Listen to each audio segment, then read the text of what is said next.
இனிய அன்னையார் தடகள விளையாட்டு வீரர்கள் ஜடப்பொருளில் ஏற்பட்டுள்ள புதிய விழிப்புணர்வை ஏற்று தமது உடல் திறனை முழுமையாக்கிக் கொள்ள முற்படுவதை கூறுகிறார். உடல் பண்பையும் உடலின் செயலாற்றலையும் ஆதாரமாக கொண்டு தம் பணியை மேற்கொள்ளும் இந்த விளையாட்டு வீரர்கள் ஜடப்பொருளில் ஏற்பட்டுள்ள புதிய விழிப்புணர்வை, புதிய ஆற்றலை பற்றி பிடித்து தமது திறன்களை முழுமை பெற்றதாக்க முயற்சி மேற்கொள்கிறார்கள். இது மிகுந்த வியப்புக்குரிய ஒரு விஷயமாகும்.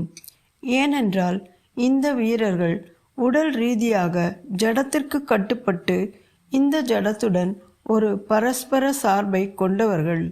இரண்டிலும் மாற்றத்தை கொண்டு வருவதற்காக ஒன்றுபட்ட உணர்வுடன் ஒருவர் மற்றவருக்கு உதவுகிறார்கள். இவர்களை முன்னோடிகள் அல்லது ஒரு புதிய பேரலையின் வெளிப்பாடுகள் என சொல்லலாம். இதில் சுவாரஸ்யமான விஷயம் என்னவென்றால், இந்த சக்தி பேர் இயற்கையிலும் அதே சமயம் உடல் ஆர்வலர்களிடமும் வேலை செய்து அவர்களுடைய வாழ்வில் ஒரு தீவிர மாற்றத்தை கொண்டு வருகிறது. அவர்கள் வேறொரு விதமான ஏதோ ஒரு புதிய நடைமுறை தங்களுடைய வாழ்வை நடத்துகிறது என்று நம்புகிறார்கள். ஒருவேளை இப்புதிய ஆற்றலின் வருகை இன்னும் பரவலாக பொதுமக்கள் மத்தியில் உணரப்படாமல் இருக்கலாம். ஆனால் இதனால் ஆட்கொள்ளப்பட்ட அந்த சிலர் ஒரு பேருவகையால் நிரப்பப்பட்டு ஒரு புதிய உலகில் மலர்கின்றனர். ஏதோ ஒரு புதிய சக்தி அவர்களுடைய தசைகளில், நரம்புகளில் மற்றும் உயிரணுக்களில் பாய்வதாக உணர்கிறார்கள்.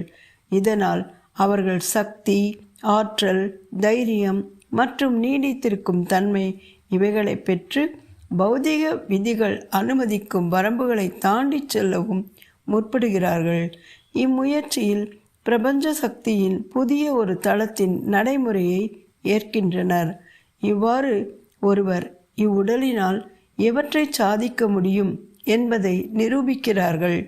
இது கற்பனையையும் தாண்டிய எல்லையற்ற சாதனைகளை செய்ய தூண்டுகிறது. இம்முயற்சியில் இப்புவி பரமனிடம் இவ்வுலகெங்கும் அவன் ஆட்சியை கொண்டு வர பிரார்த்திக்கிறது.